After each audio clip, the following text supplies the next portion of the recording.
was outmatched. A no-name punk fighting the world champion. I fought my heart out. I dug deep and had a kick-ass song on my side. But we couldn't afford the song from the movie, so we used the sound effects from Nintendo Punch-Out. Body blow, body blow, body blow, uppercut, uppercut, body blow, uppercut.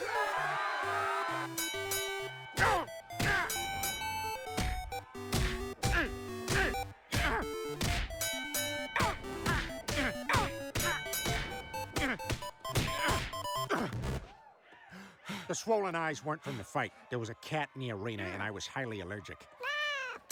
But I'd done it. The only fighter ever to go the distance with the champ. But in that moment, there was only one thing I could think about. Peter, the Rothko exhibit at the museum is reopened. Are you busy last week? She had nailed me. I was, in fact, free last week.